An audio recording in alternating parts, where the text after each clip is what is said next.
99.9% of lenders are awful. There's two layers of it.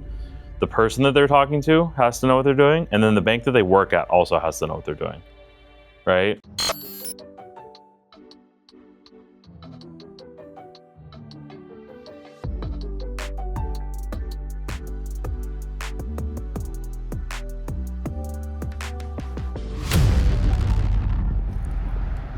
Okay, I don't care if that's not.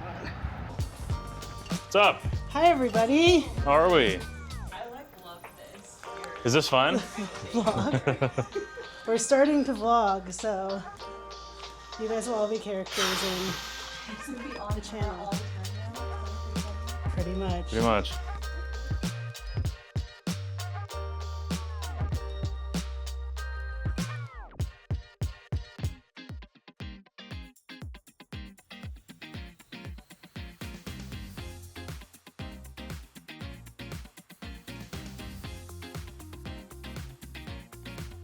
I don't want to be talking at you guys, so who's got topics?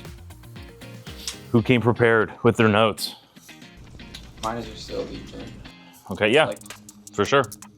What about it? I'm just like, I know that the main thing I need to do, get my shit together, is have more leads, and I'm just like, how do I do that? Well, you're already getting leads from TikTok, aren't you? Not enough, no. I Well, had like a sure. great first week, and then like the past 2 weeks has been. So you've dry. been doing it for 3 weeks. I mean, yeah, but that's. I'm not like saying like I expect it to be pumping out leads right now. Yeah. Like I'm just trying to Yeah. stick to my rocks and not. What's your rock? Not rocks. Sorry, I used the wrong word there. Pillars of business. Okay. That I committed to, which is social media and Zillow leads. Sure. But it's just like I'm not doing enough leads yet. So How much are you posting? about 10 times a week. That's good. But I just know that takes time. Yeah. I mean, it sounds like you're being impatient. Can you post more? Probably. Yeah. I mean, Carly hates this, but like, she wanted to post 14 times a week, and I was like, no, we're doing 21. We tried 14, went to 21. We got whatever that math is. We got that many more views. Like it was like, yes, we got 50% more views because we posted 50% more. It was just like, does that make sense though? Like, Yeah. Is that wrong? I'll tell you what I do personally is if I see something I need to remind myself of, I will leave it unread in my email or in my follow-up boss inbox. I will also screenshot it and email it to myself. And if you ever get an Alan or a Carly or a what is it called? The showing assistant, whatever, production partner. You literally just like, when we had Regine way back in the day, it would literally just be no context, no subject line, screenshot. And it was just like, she knew that meant go schedule the tour or whatever. Like, and I just went back through, I don't know why, I had like sent emails from 2021 and it was just like 180 no subject line emails that were just screenshots, no context at all. And I was like, dang, that's literally how I used to, yeah. Because that's how my text messages are. Like if it's a text I need to respond to, I like leave it unread. Screenshot. But I don't, like I never have unread text. I don't know how Okay. people live like that. And Oh, I like never that. have unread emails. Like I have 18 unread emails. Yes. Yeah. So I am curious, not only just for Miles and Trevor, but in other forms of outreach, how many of you have a call to action or some sort of next step in all of your? Like we started posting call to actions about 2 weeks later, reviews started to plummet. And it was like, 2 weeks after that, so a month our views are starting to go back up after I pulled out call to actions. I think especially like on TikTok or Instagram, a lot of people just go there to scroll, right? They're just scrolling. They're like, okay, fuck, this person just wants to sell stuff to me. Like, I'm over them. Versus, like, if you're just sharing information, people are like, oh, this guy's helpful. Oh, I like his content. Oh, I want to follow. Versus, like, he wants me to be his client. Call to action like in the video or in the Both, I took him out of everything. Except, like, yeah, I took him out of everything. And our views on TikTok plummeted. They went from 100,000 a week to 36,000 per week. And now I got them back up to 60,000, probably a little bit more this week, but it definitely, at least on TikTok, was hurting their reach. So it feels more salesy, you think? Of it? Just the nature of it. It does. Because the algorithm doesn't want somebody to go click on the link on your bio and then it brings you off of the TikTok website to somewhere else. So their algorithm, I mean, I think I read that somewhere. Yeah. So like, for reference, who's using content for a lead source? Just the two of you guys? I was gonna say maybe show the slide deck, but if it's just the two of you guys, maybe we can do that on a one-off. But basically, Carly took everything it's performed the last 30 days. Do you have a tripod for that thing? Like Danielle closed the deal that it was like email was the lead source. It's like, well, they didn't. I promise you that they didn't search their email inbox and like, who do I want to buy a house from? Like, they were like Rent versus Own guide from like a year prior or something like that. I was like, oh shoot, that's cool. Will tell you your best performing videos. I actually pulled the best performing home tours and best performing talking head, and they will like we went through, we're like, okay, this is what's working best for this style, and then we realized a lot of the videos that were working best for our home tours, besides them like being funny or just like drone footage, was stuff that we filmed on a phone or like a whole home tour, not these like fancy tours that her mom was filming. So like, and if somebody's a real investor, if you ask them what's your buy box, they will say under 3.5 within this radius of wherever, this much square foot, bought or like built after this year, right? They'll have like whatever their criteria is. My general advice for most agents, 99% of them, is like don't bother with investors at all. If you do want to bother with them, at least like put them in Follow Up Boss, have them as a tag as like investor or whatever, so that when you hear of an investment opportunity like Anne's listing, you just go to every single one of them and you say, I have an off-market property, and then God forbid they actually buy it. Like for example, I just used this example recently before you came back, was this guy texts everybody in the office like on a blast text message, and it's like one of the, you know, we all get that, like, oh, do you have pictures in OC or whatever? And somebody pitched Jamie actually pitched her own off-market listing. The same day, this guy texts the whole office, everybody ignores him except Jamie, and Jamie double ends her deal with the guy, right? And it's like, value add would be the buyer strategy session. No, I just added that to my layer. Before I was just like coffee shops and food, because I would know where the food places are, where the coffee shops are, because they don't give a shit about that. That's really smart. That's really people smart. That come in, they already know about that. So why am I? That's not a value add for me. So I know all the good, cool food places. I even have recipes if they want it. So kind of like at a human level. So right there, it's kind of different from all the other buy houses. Yeah. Because everybody's gonna want you to sign in. Well, I just let them breathe as they come in. I'm usually by the kitchen because I'll come back to the kitchen.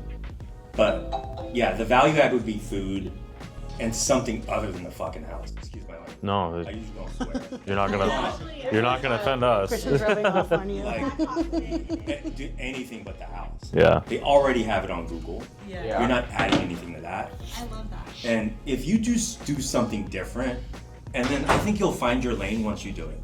Yeah. You're just not, again, I was telling Linda, you just don't do it enough. You can't say it doesn't work because you're not doing it enough. For like strategy conversation, right? So like, whereas I would before be like, hey, I just need to like this. I just need to talk through like what I'm thinking. And then instead of like, hey Carly, what do you think of this? And me just barfing for 30 minutes and her being like, yeah, I don't know. I don't know. Doesn't sound like a great idea to me, right? Like I can just have that conversation with ChatGPT at any given time. So I would say that's like section one as far as how I use it, is just to like mastermind with it, right? That'd be step one. Step two is like idea creation, because that's my biggest bottleneck, is what the hell am I going to talk about with all the different content that I'm making, but also for you guys like follow-up stuff or whatever. And I will say, you will get out what you put in. So like if you just go into a blank chat and say, hey, what should I talk about today? It'll tell you the news, it'll tell you whatever. But if you train it to be like, hey, I'm a real estate agent in Southern California, this is my website, here's my whatever. I want to add value first to my clients, and I'd like to talk about what's going on that's relevant right now. That's how you start. And then you ask, what questions do you need to ask me to give me better answers? It'll give you 20 different questions to answer, and then you answer all of them very detailed, and then it basically memorizes that about you. And then ask the question. Like, hey, I wanna talk about, I'm doing follow-up for my clients, what's something relevant that I could talk about this weekend, right? That'd be like idea creation for me for like the newsletters and stuff like that. right? It's like I just talk to it like, no, I don't like that idea. I like this idea, but I don't want to talk about that. Like, give me 20 more ideas like this. The third thing that I would say that I'm using it for is like beefing up or summarizing something that I'm doing, right? So like, for example, I make a lot of content, so this is really easy for me, is I can write something out, right? I kind of think typing first. That's how I am, but a lot of people are like talking first. Like I need to talk through it. So if you're a talk through it type person, does anybody use Loom? Loom is great because it's easy to have transcribed, but like Google, whatever.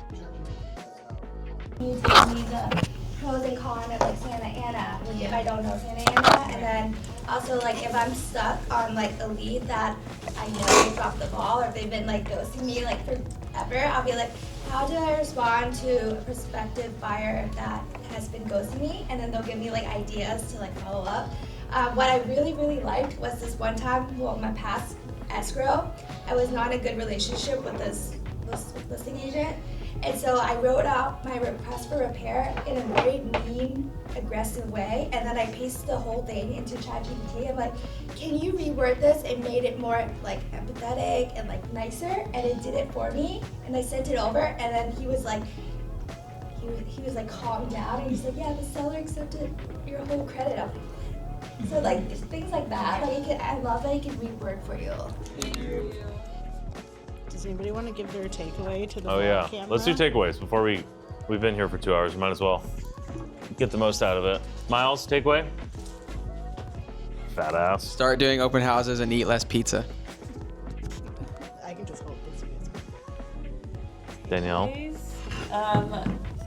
Focus on the things that make you money and set expectations with your clients on when you're going to communicate with them and how.